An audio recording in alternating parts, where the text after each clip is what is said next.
Hello mga boss, ang gagawin naman natin ngayon sa flat TV na ang brand, kung titignan nyo, LG. Ayan. At yung model naman nito, kung papansinin nyo, ayan, 32LF520A. So, yan yung kanyang model. Ngayon mga boss, ang issue naman nitong TV base sa customer, nagpa-power on naman daw kaso ang problema, kulay blue. So, yun bali ang problema nitong TV. Kulay blue yung kanyang display. So, try natin para makita nyo. Ayan, saksak ko lang. Ngayon, power on. Napansin nyo, umilaw na itong kanyang indicator. So, power on. So, hintayin lang natin mga boss. Pansinin nyo itong display. Ayan. So, ang papansinin natin mga boss, kulay blue yung kanyang display. So, pindutin ko itong kanyang menu. Ayan. So, papansinin nyo, yan yung kanyang source pero kulay blue pa rin. Ayan. So, nagpa-power on naman kaso problema, kulay blue yung display. So, yan bale yung ayusin natin dito mga boss. Pero bago yan, sa mga bago pa lang dito sa ating channel, huwag sanang kalimutan mag-subscribe at pakipindot na rin notification bell para sa susunod na upload na gagawin natin, ma-notify kayo.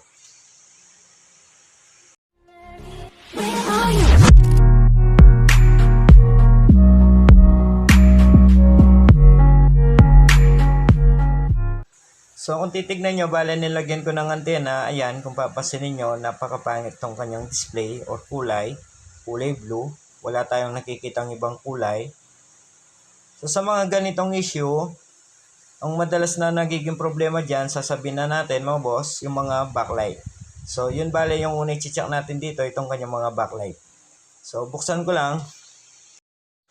So, ayan mga boss, bale nabuksan ko na tong TV. So, kung papansinin nyo, ayan, medyo marumi na rin. So, bale, tatanggalin natin tong kanyang panel para yun na nga, ma-check natin yung mga backlight. So, tanggalin ko lang. So, ayan, bale, ang titignan nyo, bale, natanggal ko na yung pinaka-frame nitong TV. So, ito yung kanyang panel. So, tatanggalin ko na lang tong kanyang panel. Pero bago yan, mga boss, ayan, kung papansinin nyo, meron mga screw. Sa mga baguhan dyan, huwag kayo basta-basta magtanggal nitong mga panel. Double check nyo muna kung wala na bang mga screw or tape. Minsan, meron din yung tape. So, tanggalin ko lang. Panigurado, alam nyo na din to kung paano magtanggal ng mga panel. So, hindi ko na ipapakita dito sa video kung paano tanggalin tong panel. Ayan mga boss, kung titignan nyo, bale natanggal ko na yung pinaka-panel. Tapos, natanggal ko na rin yung pinaka-diffuser. So, papansinin nyo, bale ito yung kanyang mga backlight. So, dalawang strip lang yung ginamit dito. At kung papansinin din natin yung mga ibang backlight, so, natanggal na yung kanyang mga diffuser. Bale, ito yung mga diffuser, ayan. Ngayon mga boss, bago tayo magtanggal ng mga backlight, so ito try natin ulit ang TV na nakatanggal yung panel para makita natin kung backlight ba talagang problema nitong TV. So ganun bale gagawin natin ngayon, bale itatry natin yung tong TV. So ayan mga boss, try natin, saksak ko lang. So pasinin natin itong mga backlight, tignan natin kung kulay blue yung display or liwanag. Ayun. So, papasinin natin itong liwanag nitong mga backlight, kulay blue. So, masasabi na natin na backlight nga problema nitong TV. So, wala nang iba pa. Ayan, papasinin nyo kulay blue yung liwanag nitong mga backlight. So, 101% mga boss, ang problema nitong TV na to ay backlight. Ngayon, alam na natin yung problema. So, tatanggalin na natin yung mga backlight na yan para yun na nga, mapalitan. So, tanggalin ko lang.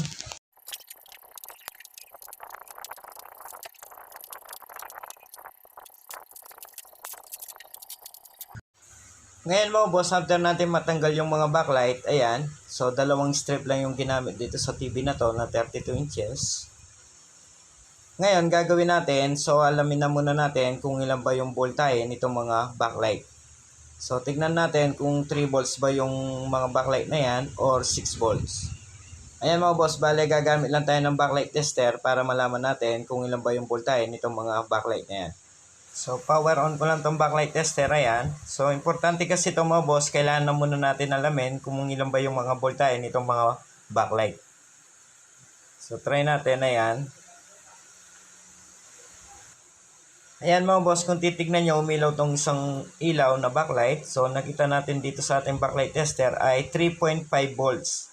So meaning, per ilaw dito sa mga backlight strip na to ay 3 volts yung voltahe. So ibig sabihin mga boss, ang pwede natin ilagay na pamalit dito sa mga backlight na yan ay 3 volts. So sana mga boss nakuha nyo. Ngayon mga boss, ngayon alam na natin yung supply nitong mga backlight. Nakita natin 3 volts. So kuha lang akong pamalit. So ayan, kung titignan nyo, bale ito yung lalagay natin ng bagong backlight dito sa TV na to. Ayan. So papasinin natin itong mga backlight na to. Nakasulat, ayan, 3 volts kung titignan nyo.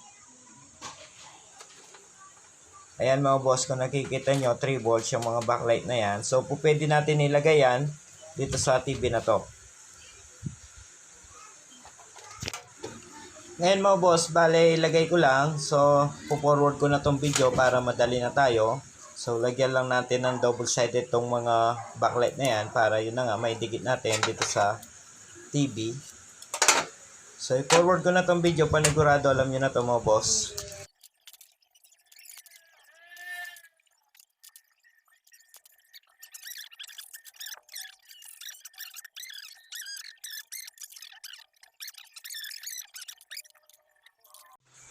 Ngayon, sunod naman na gagawin natin after natin malagyan ng double-sided tape itong mga backlight. So, ilagay natin ulit itong dating backlight nitong TV. Ayan, para masukat natin yung mga ilaw. Ayan. So, ibalik lang natin itong dating backlight dito sa TV. Para yun na nga, mamarkahan natin. Meron tayong guide kapag lalagay na natin yung mga bagong backlight. Para madali na tayo, so ganyan yung gawin nyo. Ayan mga boss, marka lang natin yung mga ilaw. So yung mga minarka natin na yan, bale dyan natin itatapat yung mga bagong backlight. So yan lang naman yung purpose natin dyan. Ayan mga boss. So ganun lang, tapos yung sa ibaba, ganun din. So, kaya ginagawa natin yan mga boss para yun na nga, meron tayong guide kapag ilalagay na natin yung mga bagong backlight. At isa pa mga boss, para kapag lalagay na natin yung pinaka-cover na kulay puti, eksakto yung mga butas sa backlight. So, yan lang naman yung purpose natin dyan mga boss, kaya nilalagyan na muna natin ng marka.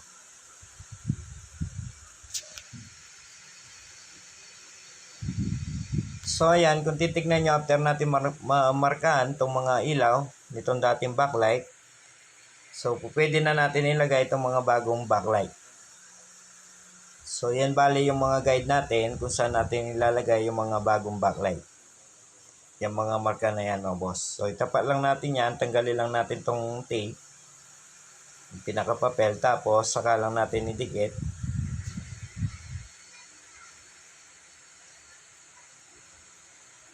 Ayan. So, ganun lang kadali mga boss. Isa-isa lalagay natin yan. Bale, susundan lang natin yung marka na nilagay natin. So, i-forward ko na tong video para madali na. So, ayan. Kung titignan nyo, bale, tapos na natin madikit ang mga bagong backlight. Ngayon, try natin ilagay itong cover. So, tignan natin kung eksakto ba yung mga butas.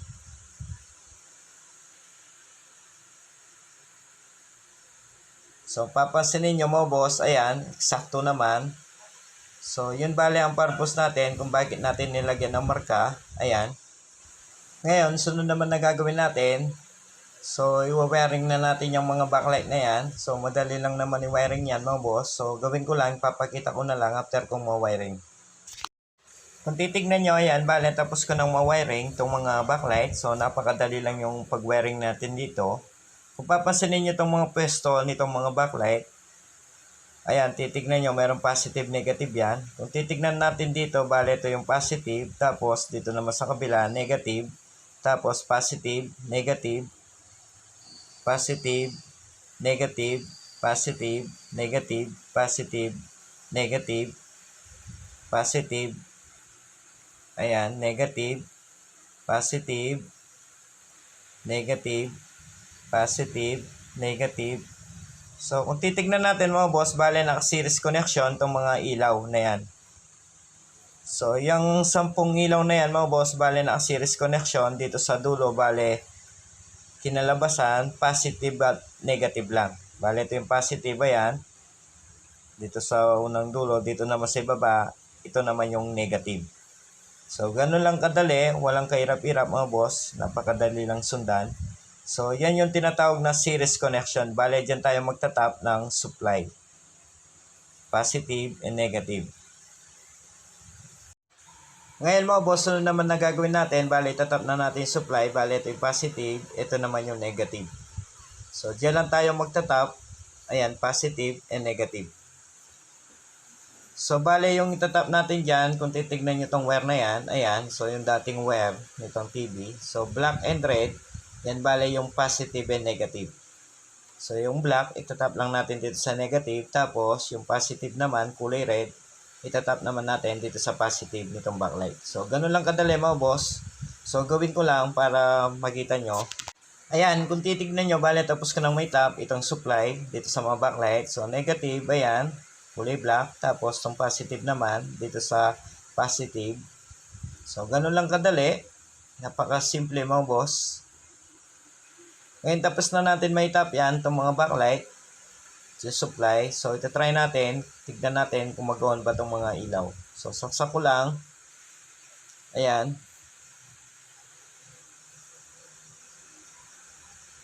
So, hintayin lang natin mga boss.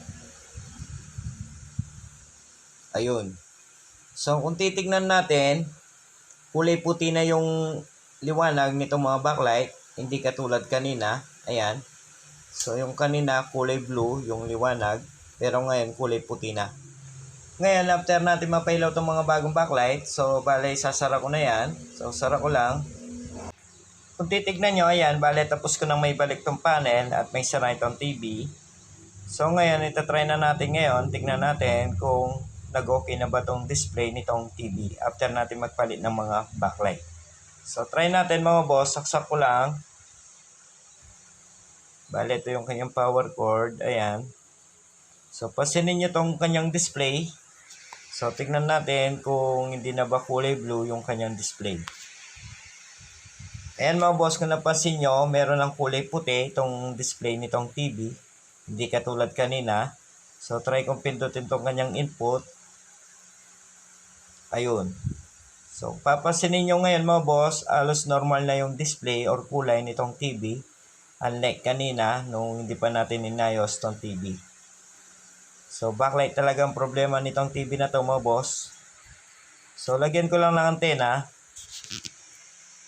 So, ayan, kung titignan nyo, normal na yung kulay nitong TV. Bale, nilagyan ko ng antena. So, dahil okay na to, sa mga baguhan dyan, sana kahit paano meron kayo natutunan dito sa ating video. Sa mga hindi pa pala nakasubscribe dito sa ating channel, huwag niyo sanang kalimutan mag-subscribe at pag-pindot na rin notification bell para sa susunod na upload na gagawin natin, ma-notify kayo. So hanggang dito na lang mga boss, maraming salamat.